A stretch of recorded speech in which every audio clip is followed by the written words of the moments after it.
I run past this hydrant every weekend, and I just love the texture of it, the color of it, up against the stones of the desert. It's just the coolest thing. And so I run past it and I decided I needed to paint it.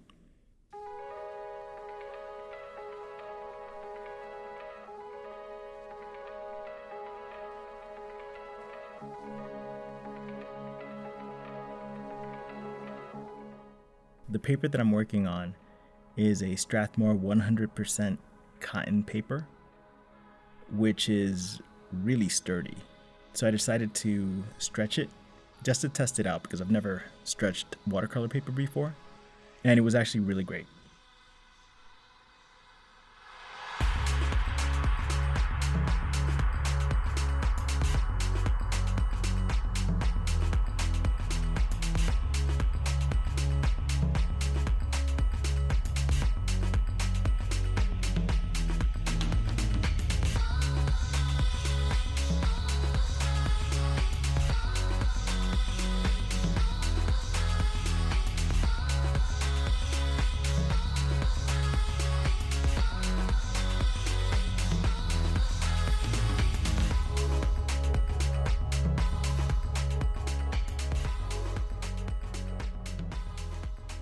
The mix of colors that I used on this was gamboge, which is becoming my favorite color actually, cadmium yellow, cadmium red, and cadmium red pale.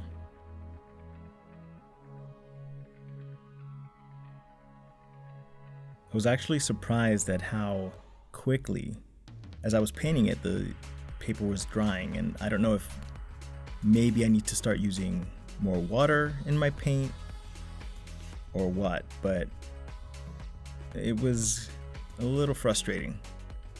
It kept drying as I painted, which was actually good for layering.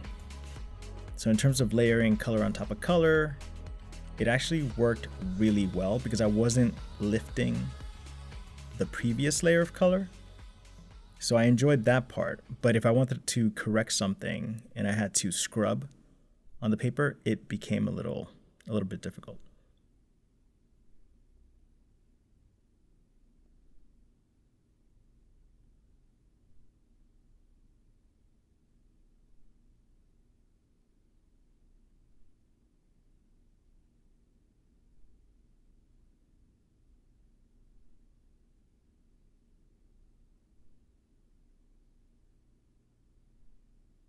For the shadows, I'm using burnt umber, burnt sienna, Payne's gray, and I'm mixing that with my fire hydrant base color.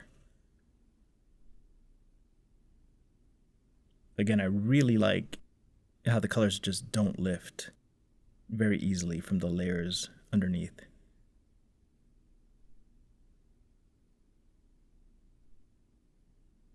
There you can see I'm thinking. I think I'm a little too scared to mess it up. By the time that I was getting towards the end of the painting, I had to kind of let that go, that fear of messing up this painting.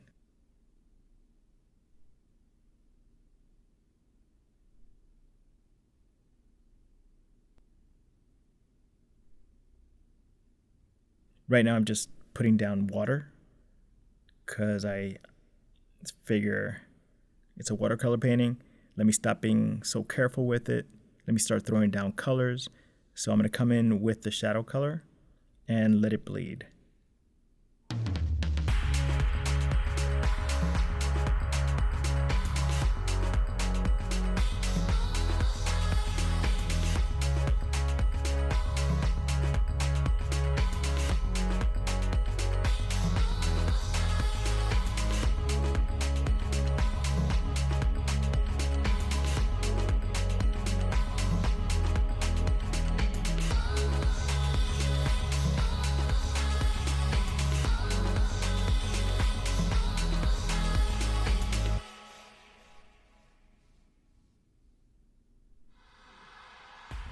I think I'm still trying to find a balance between having it be a looser watercolor painting or having it be my typical tight style, which I think I often paint a little too tight. It's actually a good thing that I'm trying to practice more with watercolor because I can't be in absolute control of it.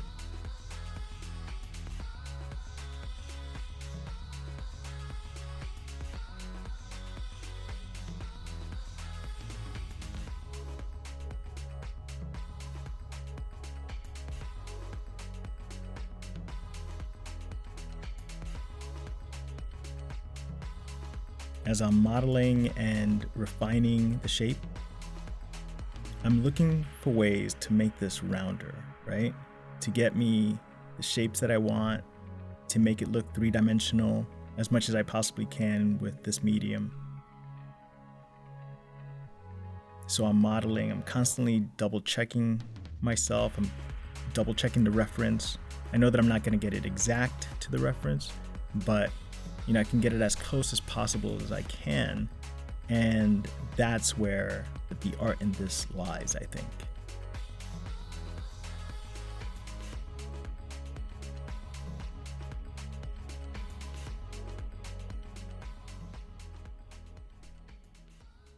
The darker color there, I did have to go in and start using ivory black. I mixed that with Payne's gray, burnt umber, Prussian blue, and ultramarine, just to get me something that was intense enough. I kept finding that I was getting frustrated because the darks they just weren't coming out dark enough.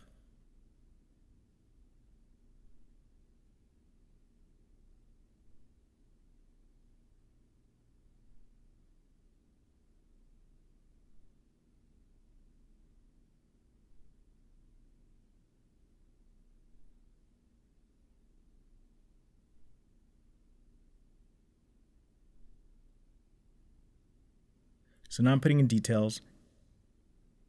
A lot of that is burnt umber with my base yellow color, gamboge, cadmium red. I think this was the most fun part of the painting because it just brought everything to life.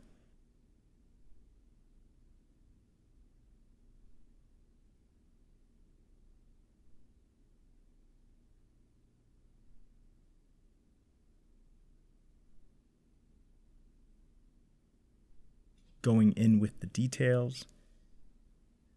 Again, not anything that has to be exact to the reference, but just something that gives me an idea of what it is that I'm trying to show here.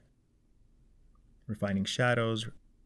Refining shadow edges is really important in order for the object to have a roundness to it, a believability to it.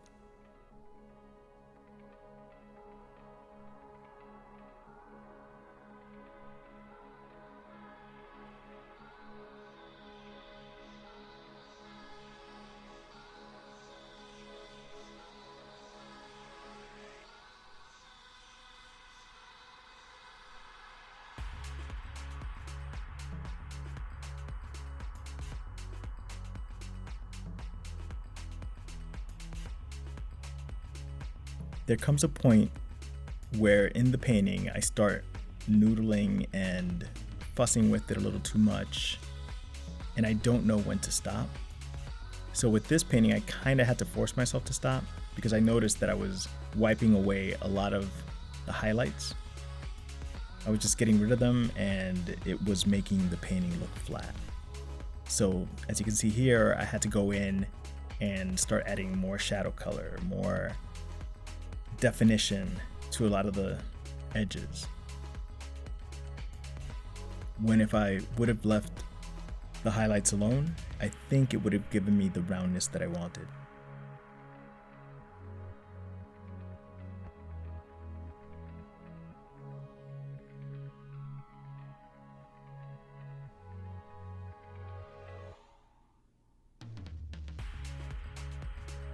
There's definitely a level of trepidation with this thing.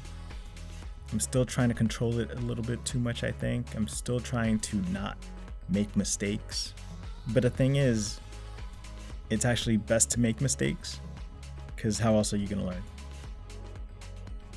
My name is Ben, and this is Ben's Art Machine.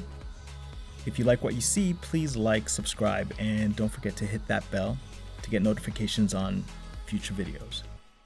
Thanks, and I'll see you again next week.